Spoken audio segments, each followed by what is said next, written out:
गंगातरंगरमणीयजटाकलापं गौरीनिरन्तरविभूषितवामभागं नारायणप्रियमनङ्गमदापहारं वाराणसीपुरपतिं भज विश्वनाथम। स्नेही सुधीजन, काल सर्प योग के दोष और उसके समानार्थ जो निर्णय है, जो निवारणार्थ उपाय है, उसको लेकर उसी क्रम में मैं समुपस्थित हूँ। पिछले वीडियो में मैंने 2 प्रकार के काल सर्प योग की चर्चा की है।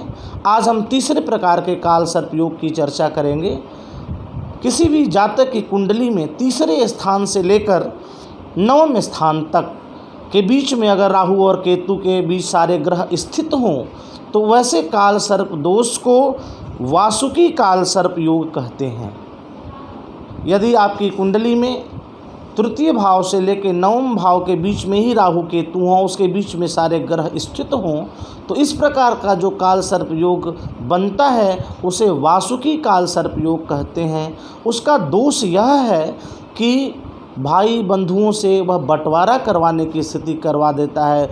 परिवार में हमेशा मतभेद रहते हैं, मित्रों से हमेशा मतभेद रहा करता है, भाग्य की प्रतिकूलता रहती है, अनुकूलता नहीं रहती। और यही नहीं, आपका स्वभाव नास्तिक भी होने लगता है। जिसके तृतीय से 9 में राहु और केतु के बीच में ग्रह हैं, मैंने वैसे व्यक्तियों को देखा है कि यदि काल सर्प योग है तो उनको बताने पर भी कोई पूजा पाठ नहीं करते। क्यों? क्योंकि उनकी नास्तिकता बरकरार रहती है। तो व्यक्ति नास्तिक प्रवृत्ति का होने लगता है, उसको बहुत जगह से बदनामी और मान प्रतिष्ठा में हानि मिलने लगती है। तो ऐसे काल सर्प दोष से युक्त जो कुंडली है, जिसमें तृतीय से 9वें राहु और केतु के बीच में सारे ग्रह हों, तो उसको वासुकी काल सर्प योग कहते हैं। और उसके निवारणार्थ जो सबसे सहज और सरल उपाय है वह यह है कि अपने जन्मदिन पर, अपने जन्म दिवस पर आप जो है गुड़, गेहूं और तांबे का दान अवश्य करें।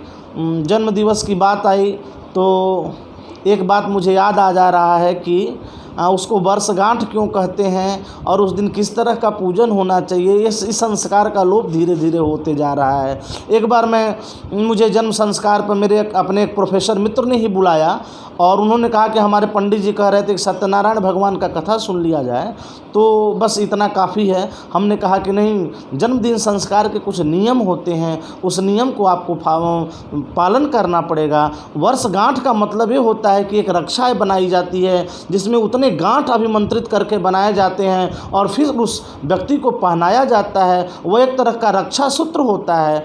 तो अपने जन्म दिवस के दिन आप तिथि अपना याद कर लें और अपना मास याद कर लें, या जो जन्म दिवस अंग्रेजी की तिथि से ही आप मानते हो, तो उस दिन आप गेहूं का, उस दिन आप गुड़ का और उस दिन आप तांबे का दान संकल्प पूर्वक किसी ब्राह्मण को करें, गरीबों को दान दें। तो जो तीसरे प्रकार का काल सर्प दोष है उससे आपको मुक्ति मिल जाती है, आपकी उन्नति बरकरार होने लगती है, आपकी उन्नति होने लगती है, ऐसा मेरा विश्वास है। भगवान शिव बाबा विश्वनाथ सबका कल्याण करें। इसी भावना के साथ, इसी कामना के साथ मैं काशी से आचार्य पंडित धीरेन्द्र आप सबको प्रणाम करता हूँ।